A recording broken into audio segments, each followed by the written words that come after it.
Living in Sunnyside Estates wasn't exactly my dream scenario, but the location was unbeatable for my daily commute, and the peaceful walking trails were perfect for Maverick, my service dog and constant companion. Maverick is a golden retriever with a heart of gold and training that would impress any drill sergeant.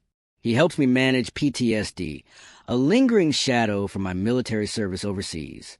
He's always by my side, wearing a service vest and following commands like a pro. I know the Americans with disabilities act like the back of my hand, because when your independence depends on a service animal, you have to. Still, I never expected I'd need to quote federal law just to get through a conversation with the HOA. The first time I met Karen Whitfield, she was armed with a clipboard and a scowl that looked like it had been permanently ironed onto her face.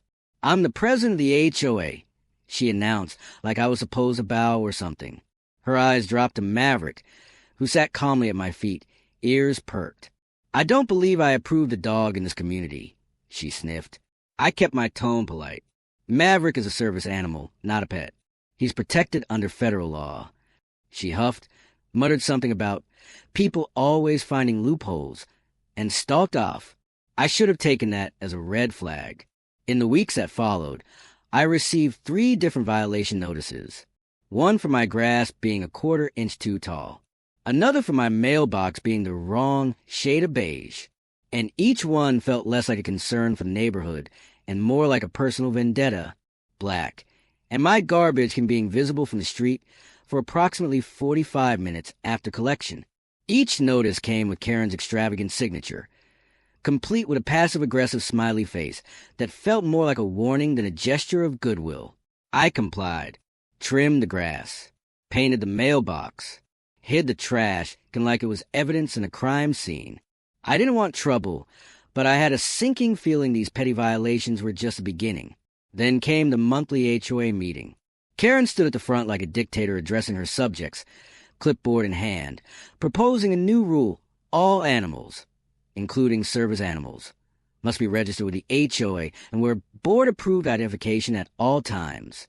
I raised my hand calmly. "That directly conflicts with the Americans with Disabilities Act," I said. Karen didn't even blink. She cut me off with a dismissive wave. "Federal law doesn't override community standards," she said smugly. The room fell silent.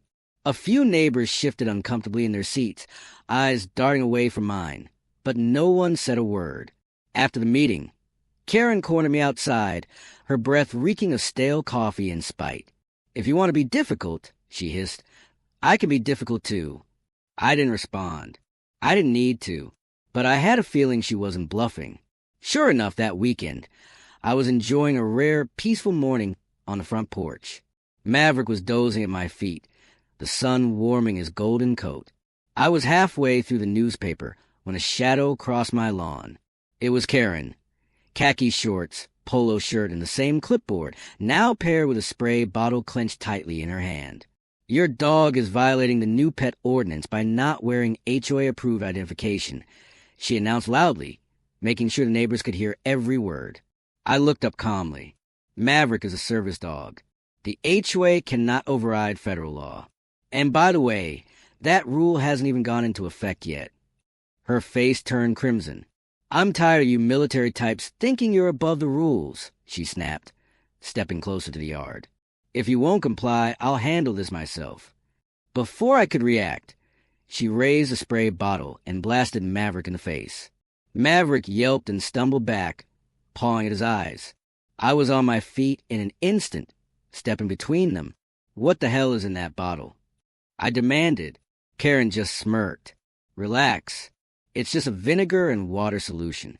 It won't hurt him, but maybe now he'll learn to respect authority." I was seething. My training kicked in. Stay calm, stay measured, stay in control. I scooped Maverick up and brought him inside. I rinsed his eyes thoroughly, checked for injuries. Thankfully, no permanent damage, just irritation and fear in his usually steady gaze. Once I knew he was okay, I picked up the phone. 911, what's your emergency?" the dispatcher asked. I gave them every detail, what Karen did, Maverick's service dog status, and the fact that interfering with a service animal is a federal offense. 20 minutes later, 2 police officers were at my door. I showed them everything: Maverick certification, his training documents, even the video footage from my doorbell cam. Then I pointed to Karen's house across the street. One officer stayed to take my statement, while the other walked over to speak with Karen. From my window, I watched her animated arms flailing, her face twisted in righteous fury. The officer looked unfazed.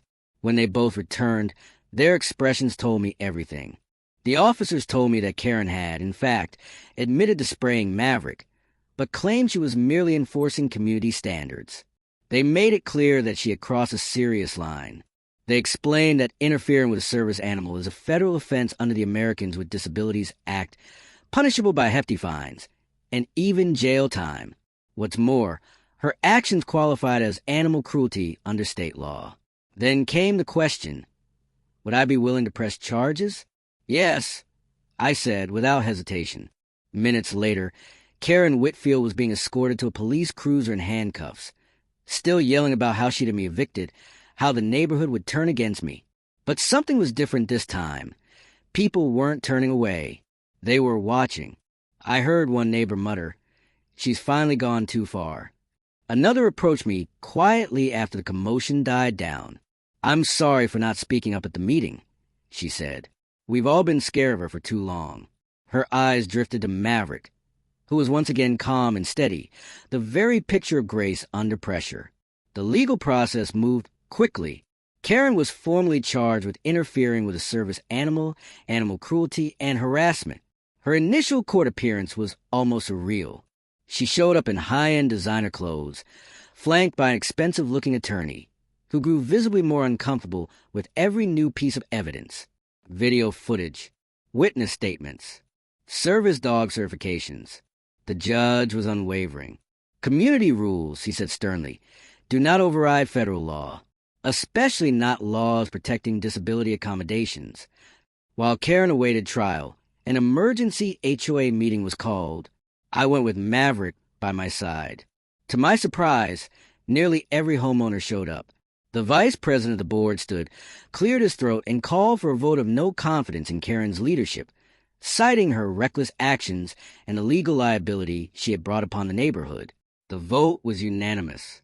Karen Whitfield was officially removed from the HOA board. Someone had even printed fresh name tags for the board members. Karen's spot was conspicuously blank.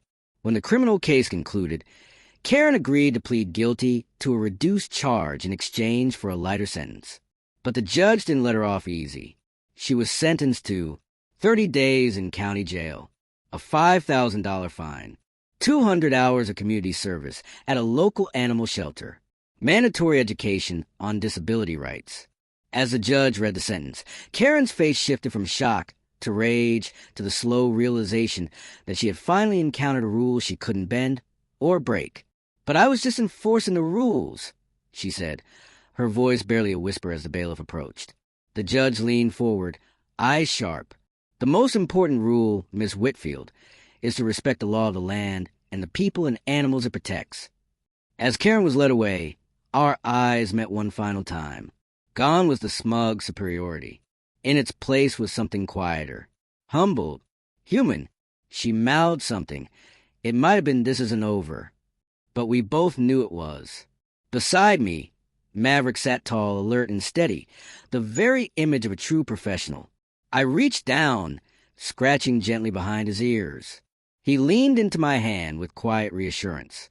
Together, we had faced a storm and come out stronger on the other side.